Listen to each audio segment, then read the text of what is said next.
Bonjour à tous et merci pour ceux qui nous écoutent. Ils ne sont pas nombreux, mais au moins ils sont déjà là. En deux mots, je m'appelle Luc Martin de Andrade. Je suis président d'une entreprise CS numérique qui s'appelle UNID, qui est spécialisée dans les data, l'IA et le management. J'ai créé l'un des tout premiers think tanks sur l'IA et le sociétal fin 2016, qui s'appelle Nextiu. Je suis copilote d'une grande conf sur l'intelligence artificielle qu'on évoquera tout à l'heure avec François-Marie. Et pour finir, coprésident de la commission numérique innovation avec Éric Ginca, qui ne m'écoute pas et qui est là-bas. Voilà, alors on va aborder le sujet de l'IA en environnement industriel. Aujourd'hui, bon, les entreprises françaises, on l'a vu tout à l'heure, les PME ne sont pas prêtes à aller vers la digitalisation. Et alors, elles sont particulièrement en retard sur ce qui concerne les data et l'appropriation de l'IA. Donc, c'est un risque de perte de compétitivité par rapport à la compétition mondiale. Bon, les technologies telles que ChatGPT ont un peu bouleversé la donne en remontant par capillarité et en s'imposant et en mettant quelque part les entrepreneurs au pied du mur. L'ennui, c'est qu'il ne faut pas foncer tête baissée et partir trop vite. On l'a vu tout à l'heure, c'était évoqué tout à l'heure. Souvent, le chef d'entreprise va à l'essentiel et oublie de regarder la problématique de son entreprise à 360 degrés. Alors, comme j'ai le plaisir d'animer ce plateau TV, on va avoir en fait 3 temps. Un premier temps avec 3 personnalités qui vont se présenter. Donc on a Anne Détouche, qui est la déléguée régionale de Numéum, Didier Katzenmayer, qui est le président régional de l'UIMM, et Samuel Hervé, qui va pas tarder d'arriver, et qui est le président du MEDEF Occitanie. Ensuite, je les laisserai se présenter, mais on abordera le sujet général de l'IA en environnement industriel avec François-Marie Le Saffre, et Emmanuel Charrière, de la société APEM, va nous expliquer leur expérience, un vécu quand même de quelques années en arrière, 8-9 ans, et donc il est rare d'avoir abordé le sujet d'intelligence artificielle aussitôt. Alors, je vais te passer le micro, Anne, si tu veux dire 2 mots, te présenter, puis dire la position de Numéum sur l'IA. Merci Luc de me donner la parole. Déjà, je remercie le Salon Sian de nous accueillir aujourd'hui. C'est un endroit magnifique et on est ravis d'être présents pour les industries qui sont présentes au Meet aujourd'hui. Alors, moi je suis Anne Détouche, déléguée régionale de Numéum Occitanie, comme Luc l'a dit. Et Numéum, qu'est-ce que c'est? Qu'est-ce qui se cache derrière ce mot? Mais en fait, il se cache un syndicat professionnel, une organisation professionnelle qui représente les entreprises du numérique, qui représente 2500 entreprises du numérique, qui représente elles-mêmes 80%, plus de 85% du chiffre d'affaires du numérique en France. Donc c'est un syndicat qui est bien représentatif de l'écosystème du numérique. Nous avons une présidente, donc le numérique c'est un peu comme l'industrie, hein, c'est très peu féminisé. On a la chance quand même d'avoir une déléguée régionale femme aujourd'hui autour de la table, et on a aussi une présidente en tête de Numéum. Et cette présidente nous a donné 3 mots d'ordre aujourd'hui, c'est les régions en premier, donc accompagner nos entreprises en région, donc c'est ce qu'on fait aujourd'hui. Ce sont les compétences, puisque comme dans l'industrie, le numérique est en pénurie de compétences, donc on doit accompagner les compétences, on doit accompagner la diversité, la mixité, l'attractivité de nos métiers. Et on doit aussi accompagner le numérique responsable. Donc ce sont des sujets phares sur lesquels on doit travailler tous ensemble.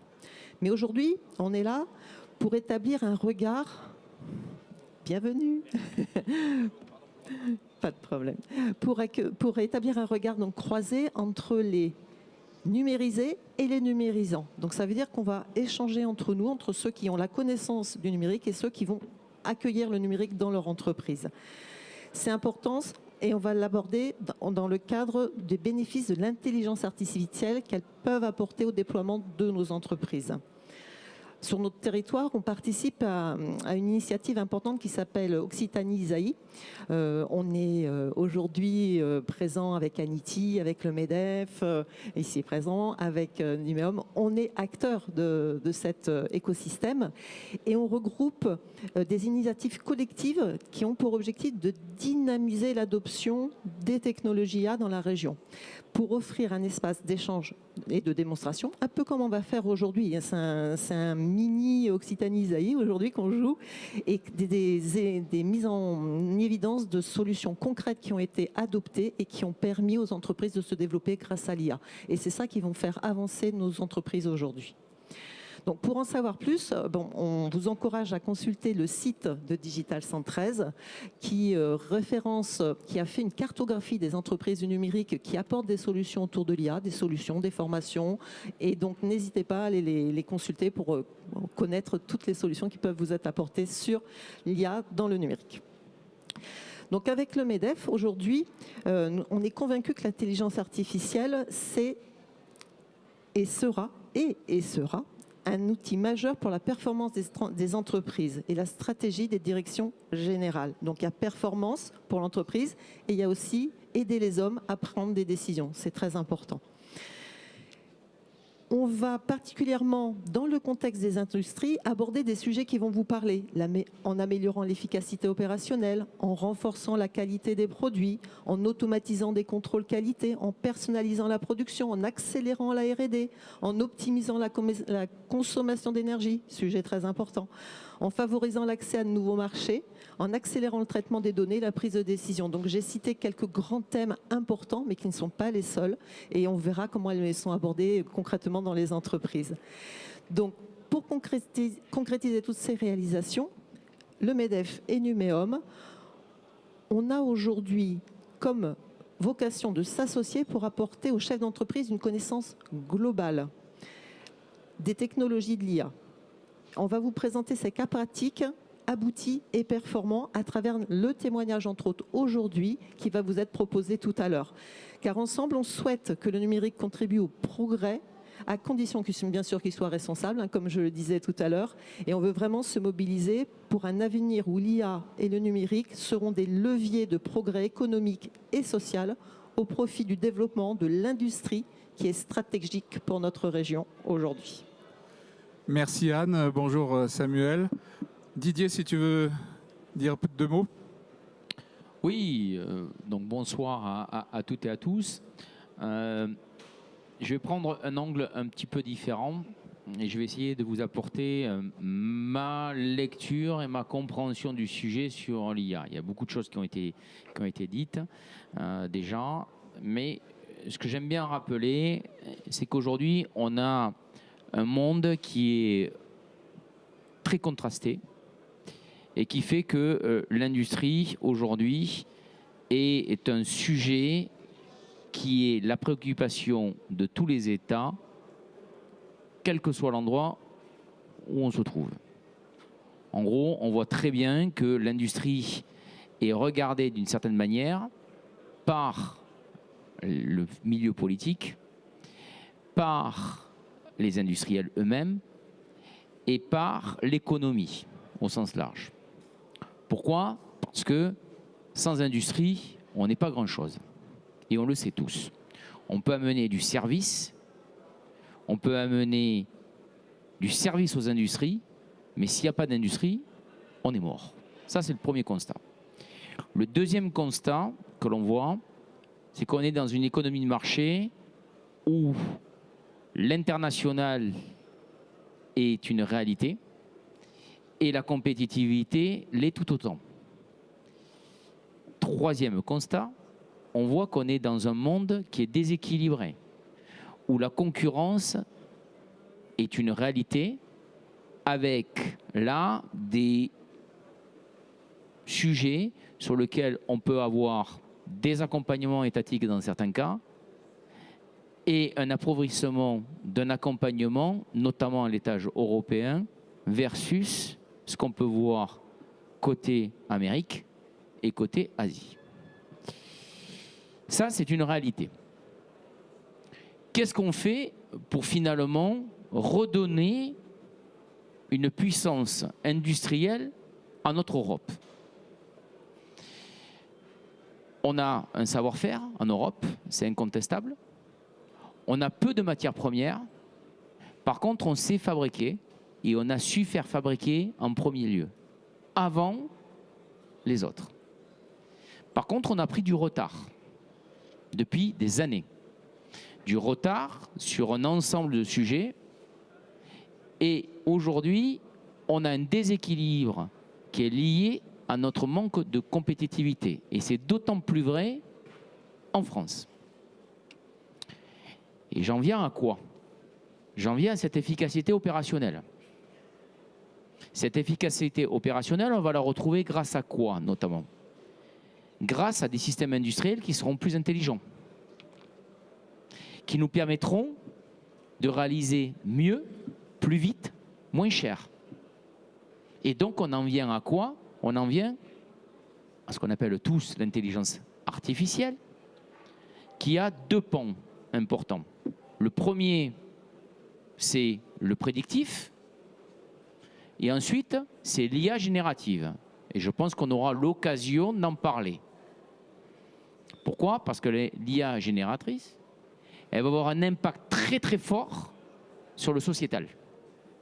Et sur la façon dont on voit cette IA, qu'est-ce qu'elle apporte, mais quelles sont ses forces et faiblesses, quelles sont les craintes, etc.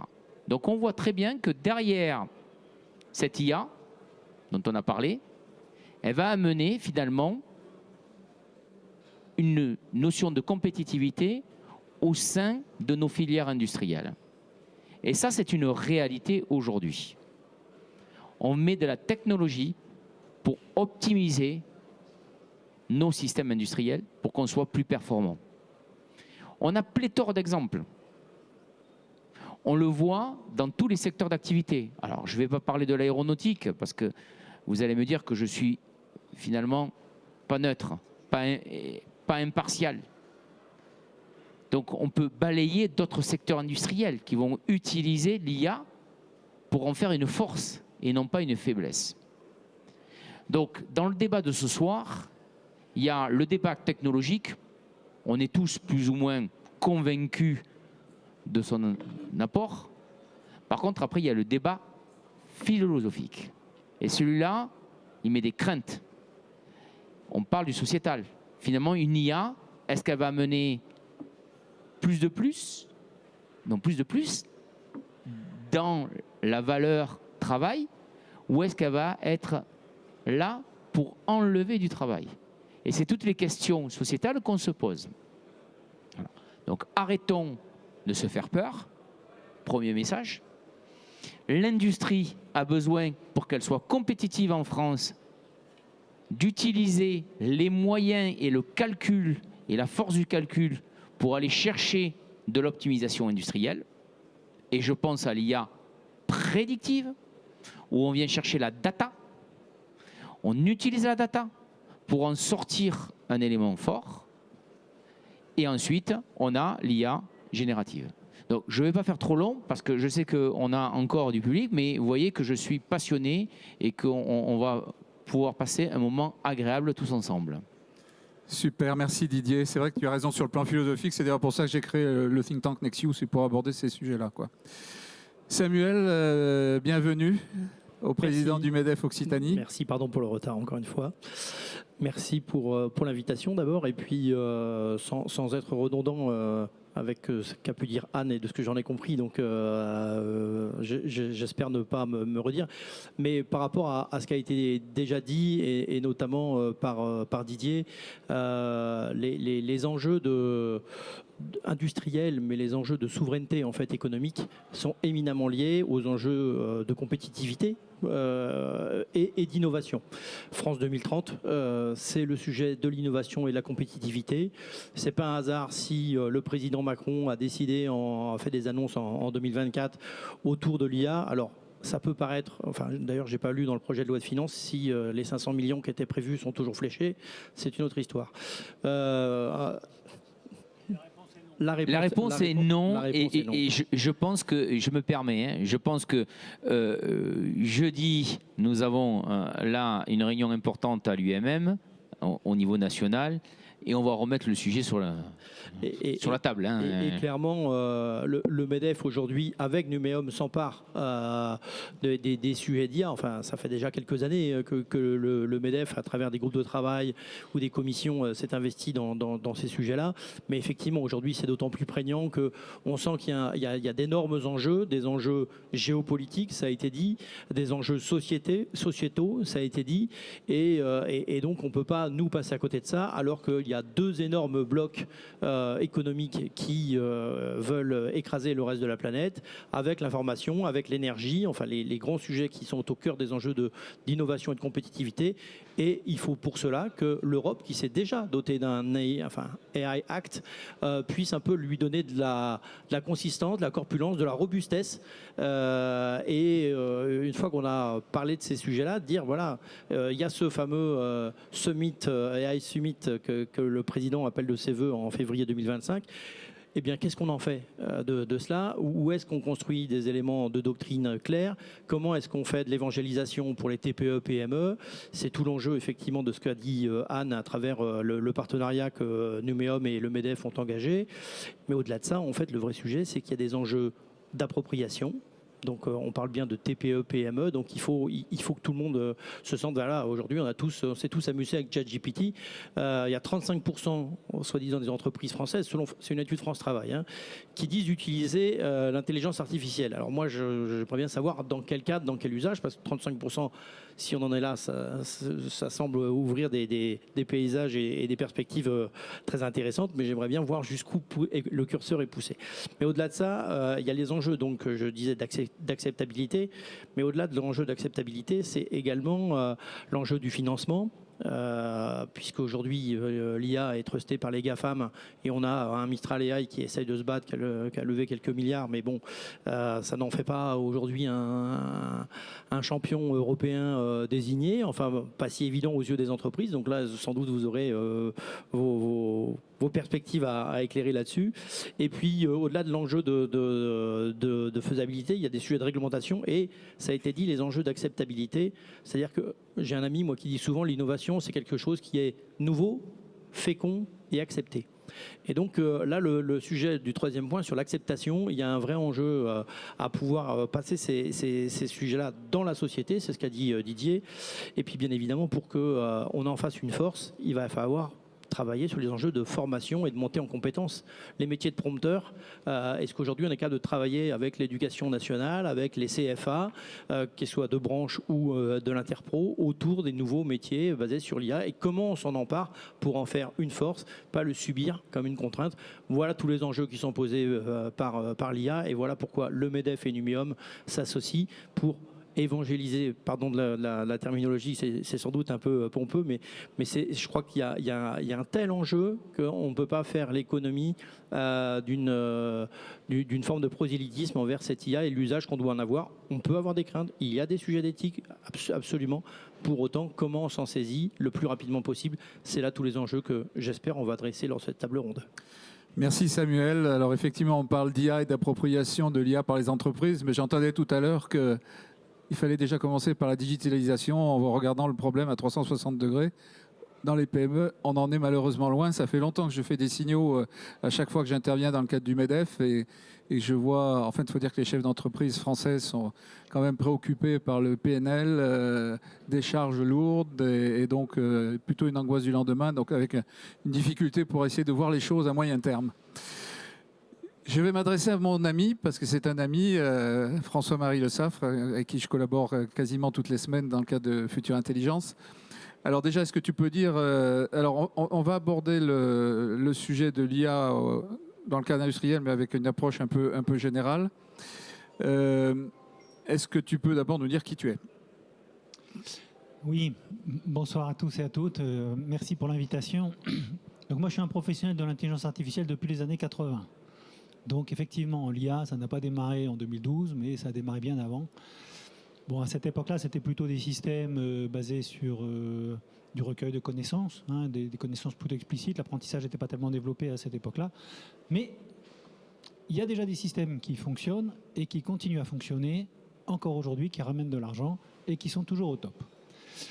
J'ai bâti en fait mon expérience principalement dans le domaine industriel, donc ça tombe bien puisqu'aujourd'hui on est au CIAN. Et à ce jour, donc, je suis salarié de Soprasteria, dans lequel je suis rattaché à la direction technique et je m'occupe d'intelligence artificielle. Je suis aussi détaché dans le pôle Aerospace Valley pour m'occuper de la partie déploiement et précisément dans les PME. Et je rejoins alors tout ce que vous évoquiez il y a quelques instants sur la nécessité absolue de pouvoir mettre en évidence, en mouvement les PME, et on pourra peut-être y revenir. Et plus concrètement, en fait, je suis en charge du volet développement économique d'Anity, donc 3IA, l'IA Cluster toulousain, et on aura peut-être l'occasion de l'évoquer. Alors, on a abordé déjà, j'ai entendu dans la bouche des uns et des autres les mots compétitivité, etc. Bon, qu'est-ce que l'IA d'une manière générale, et puis particulièrement dans un contexte industriel? Oui, peut-être sans refaire complètement l'histoire, on peut repartir quand même un petit peu du début. L'IA a été inventée en fait comme étant une discipline pour essayer de nous aider à mieux comprendre le cerveau humain, comment est-ce que nous-mêmes on fonctionne. Donc de ce point de vue-là, ça rassemble en fait un certain nombre de disciplines que sont la linguistique, la philosophie, on en touchait un mot, les biosciences, la psychologie et d'autres encore. Et là-dedans, il y a un volet software, il y a un volet logiciel qui a d'ailleurs été développé pour nous permettre de regarder comment est-ce que les modèles qu'on imaginait pour le cerveau pouvaient fonctionner et donc de simuler la compréhension qu'on avait des fonctionnements cognitifs du cerveau. Et cet aspect logiciel, c'est ça qui a intéressé les entreprises. La philosophie un peu, mais enfin surtout l'aspect logiciel, parce qu'en automatisant les tâches cognitives, ça permettait de pouvoir faire précisément ce que vous appeliez il y a quelques instants de vos voeux, une capacité de pouvoir rendre les entreprises plus efficaces dans le cœur de l'activité que vous avez bien souligné et auquel j'adhère à 100%, qui est l'excellence opérationnelle. Ce qu'on attend de ces systèmes d'intelligence artificielle, de ce volet software, c'est aider les entreprises à développer, à être appliquées sur l'excellence opérationnelle. Alors pourquoi en fait? Si on regarde de façon plus précise, et je compléterai le propos précédent qui mettait l'accent sur les données, quand on regarde un processus industriel, pour pouvoir l'optimiser, il faut déjà le maîtriser. Et pour le maîtriser, il faut le mesurer. Donc la donnée est absolument essentielle. Mais si je peux me permettre, d'un point de vue un peu historique, quand on se replace il y a une vingtaine d'années, on faisait de l'informatique, on faisait des sciences de l'information. Aujourd'hui, permettez-moi de dire qu'on a régressé puisqu'on parle de la science des données. Mais la donnée, c'est quoi? Ce n'est rien d'autre qu'un support à l'information. C'est un support à l'information. Et en fait, l'information pertinente dans une donnée, elle est extraite dans une entreprise à l'aide des connaissances, à l'aide de connaissances. Certaines connaissances sont des algorithmes, par exemple, d'apprentissage qui ont été produits par l'homme. Mais vous savez comme moi qu'il est nécessaire, pour utiliser l'information qui est pertinente, d'utiliser les connaissances métiers. Tu as employé ce terme tout à l'heure, Anne. Donc en fait, l'intelligence artificielle adresse deux sujets, le sujet des données absolument, et aussi et surtout le sujet des connaissances. Et si je peux me permettre, la valeur dans les entreprises ne réside pas dans les données, elle réside dans les connaissances qu'il y a dans la tête des gens. Et c'est cet or-là que nous, Européens, devons, me semble-t-il, valoriser, exploiter et rendre opérationnel 24/24 pour les entreprises. Alors des données, il y en a partout. Il faut quand même les nettoyer de temps en temps pour arriver à passer des données à l'information, puisque tu évoquais le sujet information. Les technologies sur ces sujets-là, et particulièrement dans le monde industriel? Alors, on parlait d'IA générative, je rejoins ce qui a été dit tout à l'heure. Le premier usage sur l'IA générative, c'est dans les aspects un peu sociétaux. On voit une grande prégnance, et probablement que les 35% dont on parle, c'est plutôt pour les services fonctionnels. Pourquoi? Parce qu'on peut utiliser la connaissance généraliste d'une certaine façon et quelque part on gagne du temps. Et donc ça c'est très bien, bon, avec les précautions, etc. Je ne reviens pas sur le sujet. Pour l'application dans les domaines industriels, c'est un peu plus compliqué, entre guillemets, parce que les connaissances dont on a besoin et ceux dont je viens de parler ne sont pas forcément disponibles dans les bases de données d'apprentissage des grands modèles de langage. Donc aujourd'hui, il y a beaucoup de travaux au niveau de la recherche et dans les industries qui visent à exploiter ces technologies-là avec les connaissances de l'entreprise et en intégrant les problématiques que vous évoquiez de souveraineté, de disponibilité, de partage, enfin, etc. C'est pas forcément facile, mais il y a des gros travaux là-dessus. Et typiquement, l'un des cas d'application, l'un des cas d'usage qui est vraiment très intéressant dans l'industrie, ça peut être justement la capacité d'interpréter correctement les données avec ces modèles-là pour pouvoir les exploiter, et ce dans des optiques de partage aussi d'informations, parce que Bon, on a parlé d'aéronautique tout à l'heure, mais en fait, c'est vrai dans n'importe quelle industrie. Il y a toute une supply chain en fait, qui contribue à la performance de chacune des entreprises. Et pour que la supply chain, grosso modo, puisse progresser collectivement, il y aura à un moment donné besoin d'améliorer encore le partage des éléments sur lesquels on peut baser nos systèmes d'intelligence artificielle. Et donc, pour ce faire, ces techniques-là vont très probablement nous aider. En tout cas, il y a beaucoup de travaux là-dessus. C'est une réponse partielle, mais c'était pour parler aussi un peu de Gen AI. Mais justement, alors moi, d'un côté, on a les data et de l'autre, donc qui nous donne lieu à tout un tas de technologies. On parlera peut-être éventuellement du couplage data IA générative.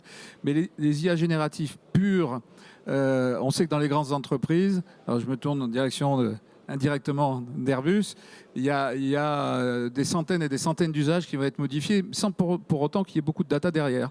Donc ça va être, comme tu le disais tout à l'heure, une vraie révolution sociétale avec un impact. Tu veux dire un petit mot là? Ouais, je veux dire quelque chose parce que aujourd'hui, je pense qu'on ne mesure pas tout. Les gens utilisent des IA génératives sur le hub. Elles sont gratuites et elles ne sont pas protégées. Et moi, j'alerte en tant qu'industriel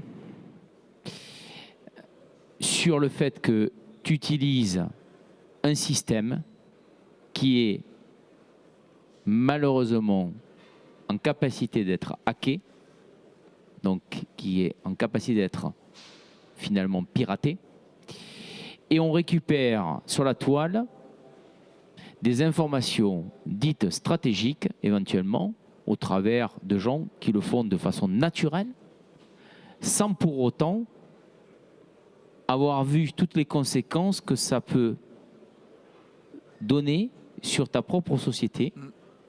Et ça, c'est un vrai risque.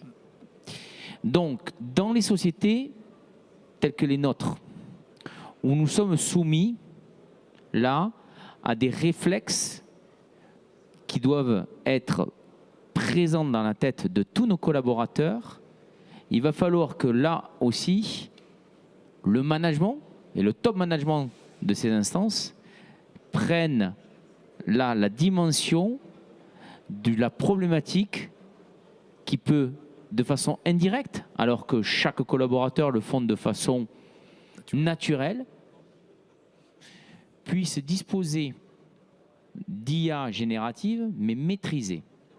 Et je dis bien maîtrisée. Et c'est là où je pense qu'on n'a pas vu toute la difficulté. Donc on a, premièrement, est-ce que dans des sociétés telles que la mienne ou d'autres, est-ce que c'est normal que les collaborateurs utilisent ChatGPT pour faire un discours, pour faire une analyse, pour faire plein de choses? Je dis non et c'est dangereux. Ça, c'est le premier point. Le deuxième point, si on doit utiliser une IA générative intelligente pour les besoins propres professionnels, à ce moment-là, on l'héberge dans quel outil on prend et on l'héberge où? Et on en revient toujours à la souveraineté du cloud. Donc, on est sur ces sujets-là, avant de parler de l'angoisse qu'un opérateur peut avoir en disant finalement mon boulot, il va peut-être disparaître, et de la discussion qu'on peut avoir dans nos structures avec les représentants syndicaux de salariés qui peuvent eux aussi poser ce genre de sujet, je pense qu'il faut qu'on soit clair sur finalement la tentation qu'on pourrait avoir d'aller facilement chercher une information ou utiliser un outil qui est mis à disposition sur le hub sans qu'on voit toutes les conséquences. Et ça, moi, je tire la sonnette d'alarme aujourd'hui sur ces sujets-là. Alors, il y a foison d'outils maintenant, hein, effectivement, avec des solutions sécurisées pour les entreprises. Oui, mais aujourd'hui, faut-il qu'on les utilise? Bien sûr, bien sûr. Et quand, tout à l'heure, on parlait du plugage que l'on a dans une supply chain, qu'on soit dans l'aéronautique, qu'on soit dans l'automobile, qu'on soit dans le maritime, qu'on soit dans tous les secteurs d'activité, on est interconnecté. C'est clair. Et quelqu'un de malveillant le sait très bien. Et il sait très bien les failles. Donc il suffit d'aller, prendre cette information et utiliser cette information. Donc là, il faut qu'on soit tous des ambassadeurs, tous. Et moi, je le suis ce soir en tant que président de l'UMM pour dire attention au risque. Et Samuel, de ton côté, tu feras de même dans la mission qui est la tienne au titre du MEDEF. Et je pense qu'on a tous une responsabilité. Et là, je tire un peu ma sonnette d'alarme sur ça parce que je pense qu'on le minimise. Ok, allez, il faut que je reprenne parce que le temps passe. Quels sont les usages Je peux donner juste, Oui, vas-y. juste un élément de, Allez-y, entre guillemets, de bonne passez avec nouvelle le- par rapport à ça, au moins sur une partie. C'est que là, je représente Aditi, en fait. Hein, donc, au niveau de la recherche en intelligence artificielle et en particulier à Toulouse, on s'est spécialisé sur quoi? Sur l'IA de confiance. Donc, on a travaillé beaucoup sur l'IA qu'on appelle maintenant classique, hein, celle qui était très à la mode il y a 2 ans, on va dire. Donc, sur tout ce qui est apprentissage, etc., pour offrir des moyens, des outils et des méthodologies pour aller vers des garanties. Je dis aller vers des garanties, on n'y est pas encore complètement, en particulier en matière de certif, mais ces garanties-là nous permettent de pouvoir augmenter le niveau de confiance des systèmes et on a exactement ce programme-là aussi, notamment en IA générative. Donc voilà, on est aussi ici en région, si je peux me permettre, un petit peu à la pointe sur ce sujet-là. Et si Alors- on veut rebondir sur la présentation EDIH qui a été faite tout à l'heure, le DIH a bien précisé que dans l'accompagnement des entreprises, on les accompagnait à la fois sur alimenter une IA de confiance, mais surtout sur la sécurité dans l'entreprise autour de l'IA. Donc c'est vraiment un sujet qui est pris en main à tous les niveaux, que ce soit au niveau de la région, au niveau des fédérations professionnelles, à tous les niveaux. Les use cases dans l'industrie, quels sont les grands Pour domaines? les use cases, je pense qu'on les a déjà regardés. Enfin, vous avez tous insisté sur l'excellence opérationnelle. Je rajoute ma pièce là-dedans. Pourquoi? Parce que c'est en général les processus qui sont assez répétitifs dans l'entreprise. Et quand c'est répétitif dans l'entreprise, c'est un bon sujet pour l'intelligence artificielle. Pourquoi? Parce qu'on a les connaissances, on a les données, on a des retours d'expérience. En général, c'est des systèmes qu'on maîtrise et donc on peut aller vers l'optimisation. On ne va pas faire d'intelligence artificielle si on ne maîtrise pas les process. Donc le premier cas d'usage, c'est vraiment celui-là. Et ça, vous avez, mais tu l'as dit, le computer vision, certaines qualités, la prévision des points de fonctionnement des différents process, le monitoring de ces process, la planification, l'ordonnancement, l'allocation des tâches, enfin toutes les activités industrielles sont absolument légitimes à ça. Évidemment, je mentionne aussi les process fonctionnels, hein, bien évidemment. Ça ne veut pas dire qu'il faut aussi négliger les autres.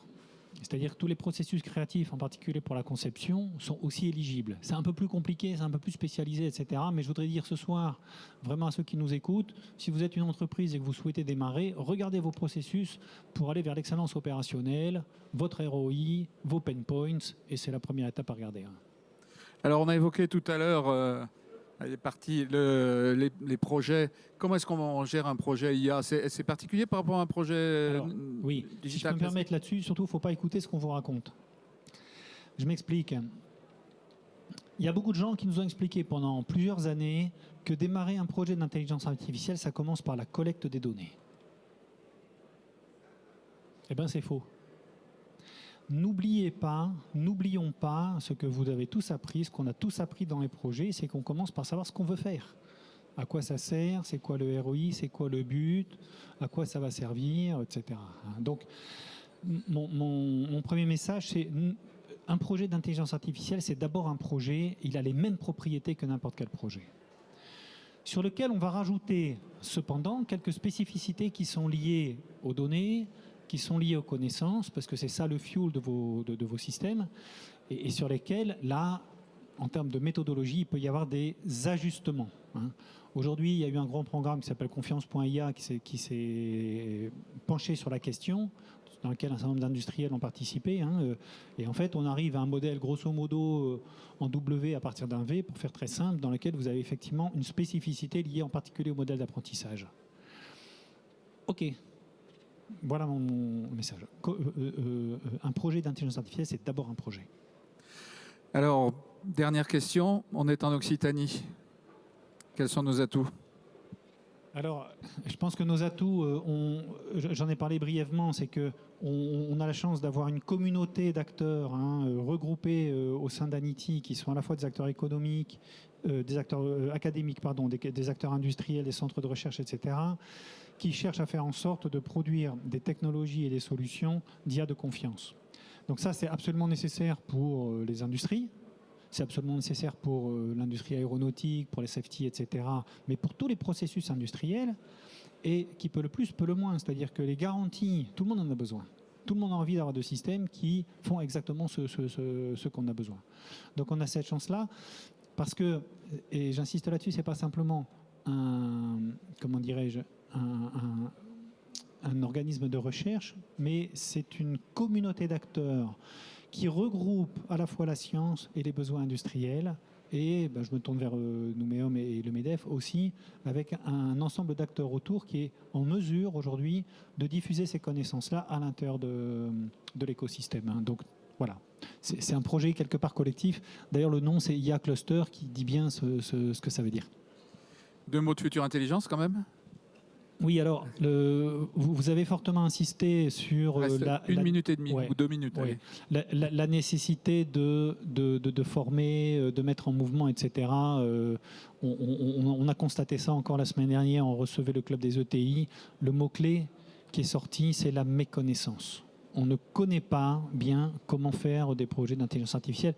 On a l'ambition dans Future Intelligence d'aider à mettre en mouvement secteur par secteur en présentant un état de l'art industriel de l'application de l'intelligence artificielle dans un secteur donné. Le prochain, c'est sur l'aéronautique. Le suivant, ce sera sur la santé. On a voulu aussi ça. Pourquoi ? Pour 2 raisons. La première, c'est que même si c'est les mêmes maths, ce n'est pas forcément la même façon d'aborder les choses pour les banques, pour le spatial ou pour la grande distribution, par exemple. Et deuxièmement, c'est aussi l'occasion pour vous de vous rejoindre et de networker, faire un peu de business aussi au passage. Merci François-Marie. Donc rendez-vous le 5 décembre pour Future Intelligence sur le thème de l'aéronautique. Emmanuel, bienvenue. Merci. Est-ce que tu peux nous dire qui tu es avant de nous parler de ton entreprise ? Oui, donc Emmanuel Charrière, je travaille pour la société APEM. APEM, c'est une société, un des leaders mondiaux des HMI, donc Human Machine Interfaces. Donc c'est tous les instruments qui vont permettre de contrôler une machine, donc principalement des interrupteurs, mais aussi des joysticks, aussi des panel solutions, donc des solutions complètes qui intègrent tout un tas de composants différents.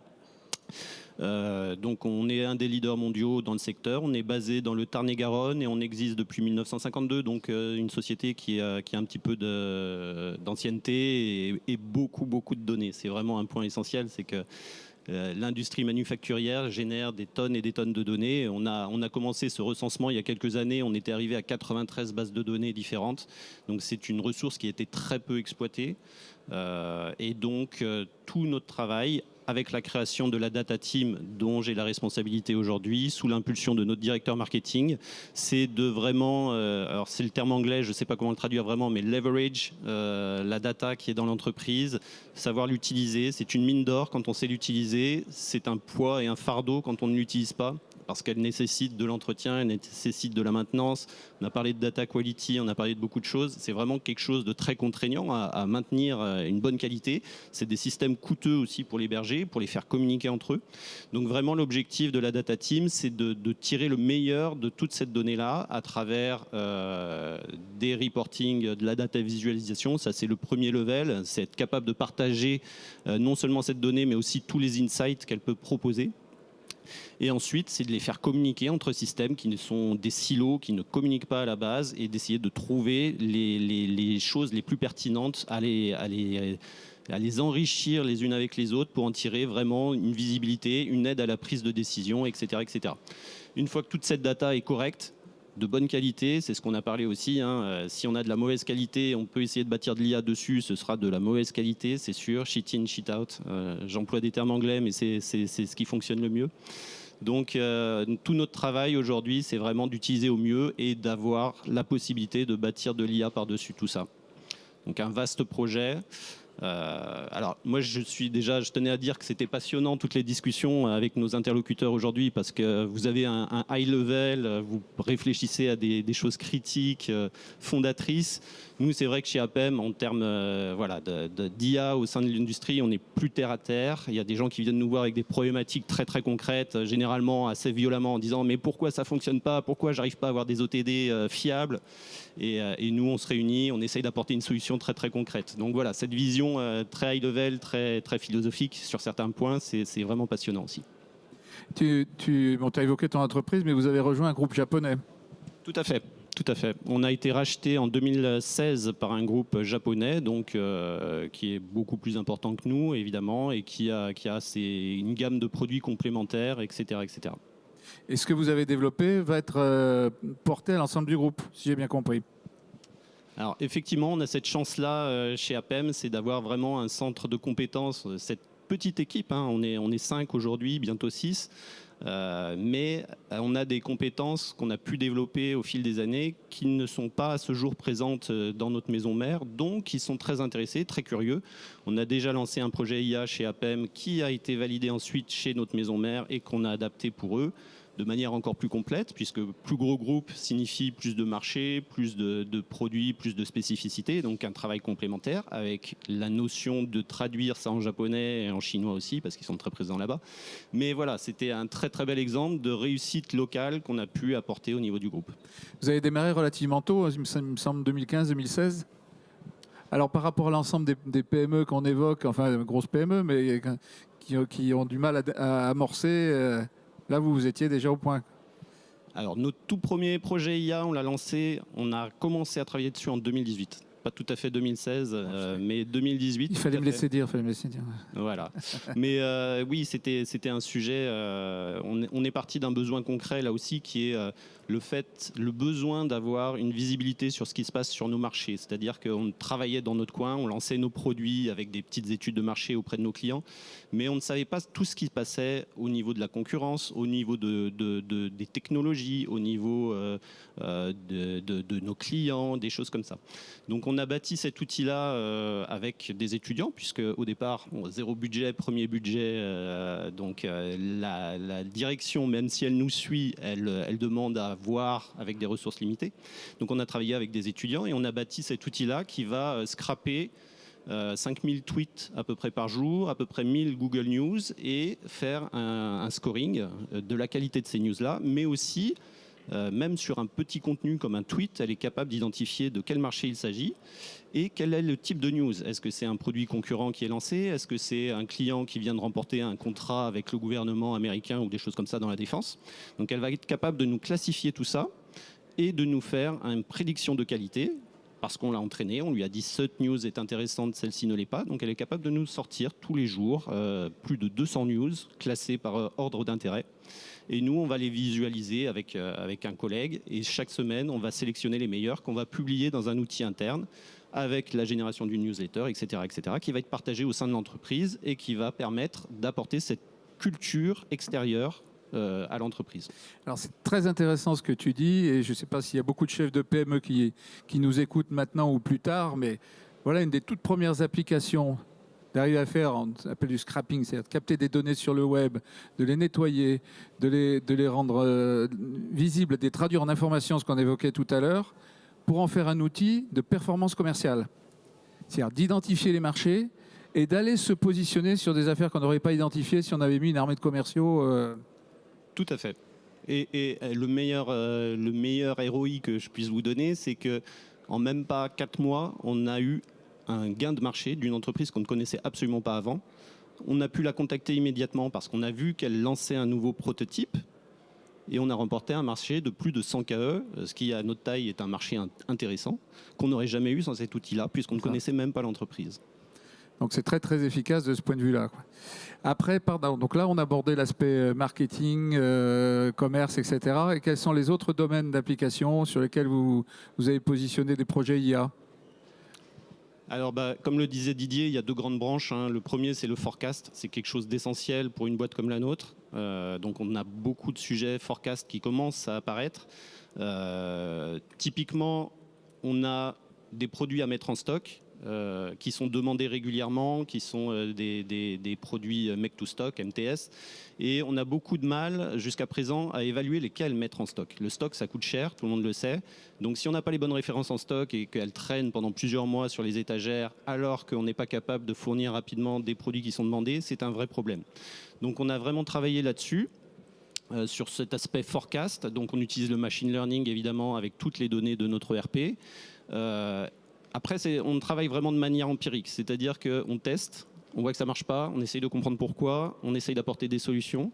Et donc, par étapes, on a compris qu'il fallait qu'on nettoie la donnée en entrée parce que les événements exceptionnels viennent dégrader en fait le forecast.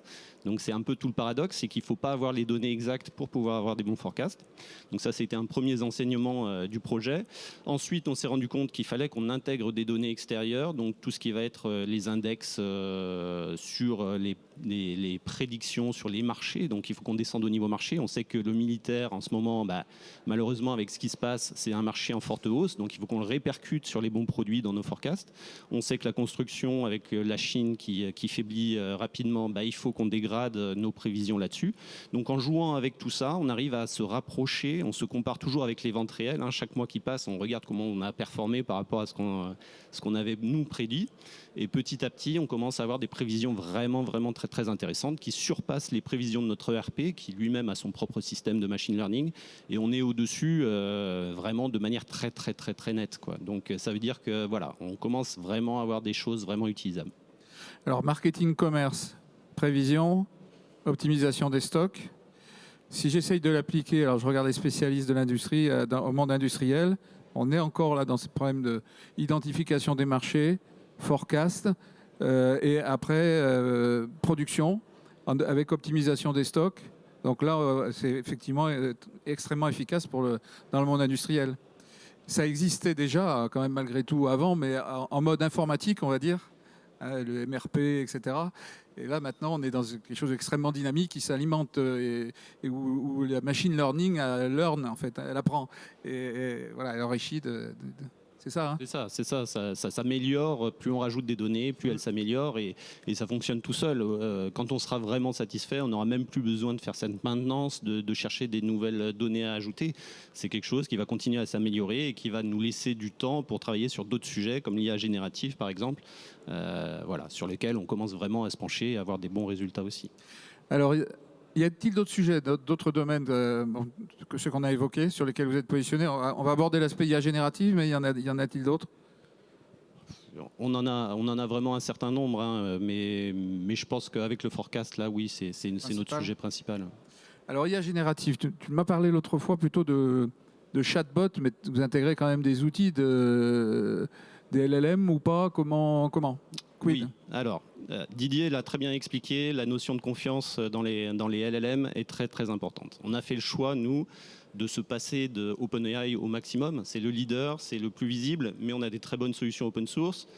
On a des solutions françaises comme Mistral, donc on a fait le choix de partir sur une solution hébergée en interne, donc sans aucune connexion Internet, et on héberge un modèle local d'IA, Mistral, le modèle 70 gigabits, qui fonctionne extrêmement bien, et on a le plein contrôle de ce qu'on met dessus. Donc à partir de ce LLM-là, on a créé ce qu'on appelle un RAG communément. Donc c'est enrichir le modèle avec des données qui nous appartiennent. Et on a travaillé là-dessus de manière assez approfondie. On a mis au point une double base de données, donc du vecteur pour tout ce qui va enrichir les données, des FAQ, des choses comme ça, des données non structurées. Et on rajoute aussi une base de données SQL, donc vraiment une base de données sur les données structurées, qui va être capable de nous donner exhaustivement toutes les caractéristiques d'un produit si on lui demande, le niveau du stock sur une référence, etc., etc., sans avoir à se loguer sur le RP, sans avoir à faire des emails au chef produit, etc., etc. Donc vraiment un outil qui apporte un support aux équipes commerciales, aux équipes marketing, aux équipes produits, et qui fonctionne de mieux en mieux. On est en phase de bêta-test, on a des retours extrêmement positifs, et techniquement, c'est une solution qui est très très avancée, qui a été développée complètement en interne, là pour le coup. Donc c'est notre petite fierté, voilà. Donc c'est quelque part LLM couplé avec les data, en fait ce qu'on évoquait tout à l'heure avec François-Marie, quoi. Tout à fait. Et très sécurisé. Anne ? Samuel, tu veux dire quelque chose?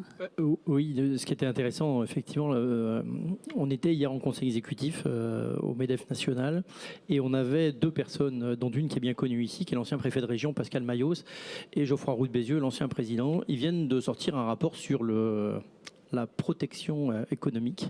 Il y avait Choose France et eux ils disaient Protect France, puisqu'en fait le sujet de la sécurité économique est un vrai enjeu pour l'ensemble des sociétés, et Didier l'a très bien souligné sur l'enjeu de toutes ces données, où elles vont, qui les prend, et Geoffroy Roux de Bézieux donnait l'exemple des entreprises qui doivent absolument avoir les données stratégiques doivent pas être sur le cloud, elles doivent être détenues physiquement dans des serveurs, parce qu'aujourd'hui, tout ce qui va partir sur le cloud, par définition, à partir du moment où c'est numérique, peut être capté par une puissance plus ou moins bienveillante.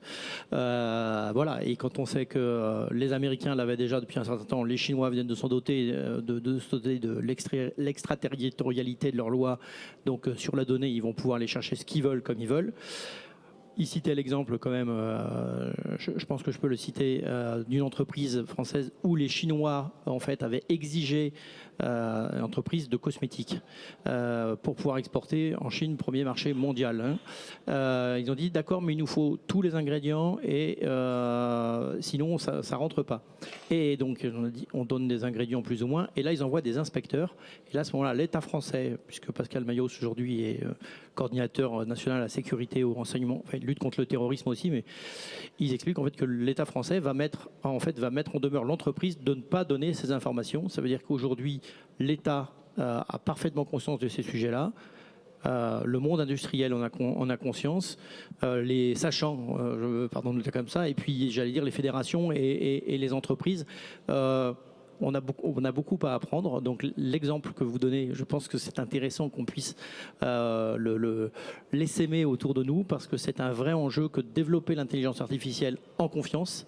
Et donc je me dis que à la faveur de notre IA Tour, si vous avez la possibilité de venir ou de nous dépêcher des gens pour expliquer, parce qu'il n'y a rien de tel que l'exemple, la preuve par l'exemple, le peer-to-peer dans les chefs d'entreprise. Si on veut évangéliser, pardon de le dire, mais c'est pas nous avec nos beaux costumes et nos grands discours, mais c'est l'exemple de la personne qui vit au quotidien, qui va être inspirant pour le chef d'entreprise, qui a une entreprise de propreté, une entreprise d'imprimerie, une entreprise de restauration collective, qui aujourd'hui ne sait pas comment s'en saisir, qui a beaucoup de données et qui se dit mais qu'est-ce que je vais en faire? Et là, c'est vraiment tout l'enjeu. Merci en tout cas pour le témoignage. Alors Thomas Hénin, qui est ton chef direct, là, disait avait une vision assez particulière, c'est la notion de ROI. Tu parlais du ROI tout à l'heure. Comment est-ce qu'il faut voir le ROI quand on lance un projet d'IA comme ça?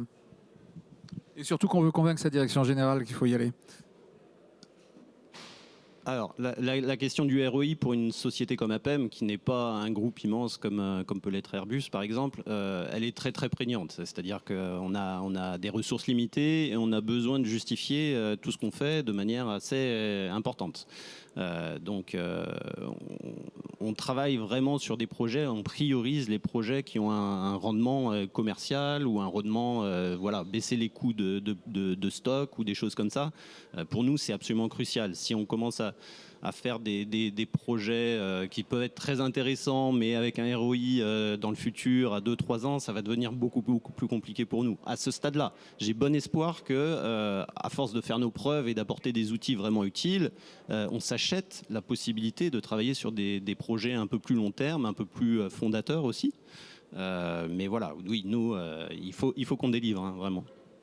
Et l'implication de la direction générale, alors on le dit souvent dans les projets informatiques, mais peut-être plus encore dans des projets d'IA? Alors, elle est essentielle. Elle est essentielle. Si vous avez quelqu'un à la tête de l'entreprise qui va être méfiant par nature envers l'IA, ça va être très compliqué. Donc nous, on a la chance effectivement d'avoir une société à l'écoute, curieuse. Mais après, il fallait vraiment faire nos preuves. Et ça, on l'a fait avec notre outil de veille automatisé, qui a été un succès, qui a été rentabilisé facilement. Je pense que si on s'était planté et qu'on n'avait pas réussi à rentabiliser l'outil aussi rapidement, ça aurait été plus compliqué à l'avenir. Donc, je dirais qu'il faut une direction à l'écoute, ça c'est sûr. Il faut un super projet, une bonne idée de projet, et il faut avoir un résultat assez rapide. Si on a ces 3 choses-là, après, la porte est grande ouverte, quoi. C'est la théorie du vélo. Le plus dur, c'est de monter. J'ai entendu ça à propos de notre Premier ministre. Le plus dur, c'est de monter sur le vélo, de démarrer, et après, une fois que c'est lancé, ça marche. Écoute, merci Emmanuel, merci à tous les deux. Est-ce que tu veux dire un petit mot de l'IA Tour, justement, pour annoncer cet événement, ou dites un petit mot en concert, si vous voulez. Oui, non, mais comme je ne savais pas si tu l'avais plus ou moins déjà abordé de façon juste formelle. peut-être sur le ROI, l'enjeu d'un ROI, c'est aussi le risque de ne pas faire. Là, on parle de compétitivité. L'enjeu de la compétitivité, c'est celui qui ne fait pas, qui dégrade sa compétitivité par rapport à ses voisins et les autres acteurs. Donc il y a son ROI intrinsèque, mais il y a le ROI du marché je pense qu'il est à prendre en compte sur le sujet pour s'emparer de l'IA. Pardon pour l'aparté. Oui, du coup, effectivement, à l'évidence, l'IA est un sujet qui est très prégnant, dont on parle tous. Alors comment on fait pour s'en emparer? Avec Numéum et le MEDEF, c'est une initiative donc nationale et qu'on décline en région Occitanie, avec l'idée d'organiser une manifestation par mois et par département, c'est-à-dire que c'est pas réservé qu'à la Haute-Garonne ou à l'Hérault, les métropoles. L'enjeu de l'IA, il est partout dans tous les territoires, donc c'est vraiment ce qu'on souhaite porter. Et d'ailleurs, j'étais la semaine dernière en réunion de travail avec Carole Delga mardi dernier. C'est un sujet qu'on a abordé. Et elle entend effectivement qu'on puisse nouer des liens et des passerelles autour de cela. Ils ont déjà initié la région ISIA, voilà. Mais on va s'engager également dans ce domaine-là. Et donc, on a positionné des dates. Alors, j'allais dire, c'est pas une phase de lancement ce soir, mais on a une première date qui est programmée en novembre à Perpignan, si je ne dis pas de bêtises, et qui sera la première lancée sur le territoire. L'enjeu de ces réunions, c'est d'abord de réunir, un peu comme ce soir, des sachants à travers des experts que Numéum nous aura trouvés, parce qu'ils en ont dans leur voilà, ou Anity, enfin en tout cas moi tous les sachants sont les bienvenus, d'avoir également un témoignage d'entreprise qui va témoigner de la valeur ajoutée et du ROI, puisque ça a été beaucoup évoqué, qu'il a trouvé à s'emparer de l'IA, sans mettre de côté les écueils qu'il a rencontrés, parce qu'on peut en avoir, les difficultés. Donc, c'est de partager l'expérience. On est dans le cognitif. Cognitif, en latin, ça vient c'est une forme de supin qui est cognosco, qui dit « j'apprends à apprendre ». Voilà, on est vraiment dans les sujets. Toutes les entreprises doivent apprendre à réapprendre. Et donc, c'est un peu notre enjeu. C'est à la fois transmettre de l'information sur ce qui est possible, avoir de l'échange entre les institutionnels, les sachants, les fédérations et les organisations patronales, mais surtout au cœur avec l'enjeu des entreprises au cœur de ces préoccupations. Le troisième point, c'est de pouvoir faire remonter aussi les informations qui émanent des territoires, en disant quels sont les acteurs que je peux solliciter, quel type d'informations ou quelles difficultés j'ai rencontrées, ou j'ai pas de moyens de me financer. Je vais citer un petit exemple, je ne sais pas si je vais me faire des amis, mais je suis allé sur le site de BPI pour faire, ils ont un truc pour l'IA, avec un autodiagnostic, etc. Bon, il a fallu que je relance après 3 semaines pour savoir s'ils étaient intéressés, alors qu'il y a un dispositif. Donc, BPI finance ces sujets-là. Est-ce que les entreprises et les TPE-PME le savent? Je ne sais pas, mais en tout cas, il y a des choses qui sont à faire savoir et aussi remonter. Parfois, voilà, il peut y avoir quelques petits grains de sable. Donc, si on veut que tout le monde s'en empare, il faut que ce soit fluide et simple. Et puis, le quatrième point, une fois qu'on a dit on fait de l'évangélisation, on fait du partage, on fait remonter l'information, c'est de pouvoir faire émerger des positions claires entre Numéum et le MEDEF pour participer à ce sommet de l'IA de février 2025 et apporter une ligne claire, forte, puissante pour l'industrie, mais pas seulement l'industrie, pour l'ensemble de l'économie française, pour qu'on soit fort et puissant avec cette IA. Alors on évoquait avec Jérôme le fait de lui donner une récurrence. Alors tout ça, effectivement, ça doit être maillé avec l'ensemble des événements qu'il y a sur l'IA. Tu évoquais Occitanie ISIA, c'est aussi le MEDEF. Hein. C'est le MEDEF, c'est Numéum, c'est Digital 113, etc. Donc tout ça est déjà bien, les wagons sont bien raccrochés. Donc il faut qu'on arrive à mettre tout ça en cohérence et en perspective, puis éviter la concurrence de dates, toutes choses comme ça. Parce que, et j'oubliais, parce que l'idée du happening, c'est bien une fois dans un territoire, dans un mois, mais c'est aussi de mettre en place des MOOC, des webinaires accessibles accessible et de pouvoir rendre ces sujets-là plus faciles, plus accessibles et toujours la preuve par l'exemple. Un chef d'entreprise, il ne s'empare d'un sujet que s'il voit les collègues qui s'en emparent, pas forcément ses concurrents d'ailleurs, mais en tout cas, il faut vraiment qu'on travaille sur ces sujets-là et donc pas juste un jour, une seule fois, mais ça doit être un sujet, un fil rouge permanent, coordonné, comme ça a été si bien dit. Ben, je crois qu'on a juste 1 minute d'avance avant la fin, donc je vous propose de conclure, c'est parfait, on est dans les temps.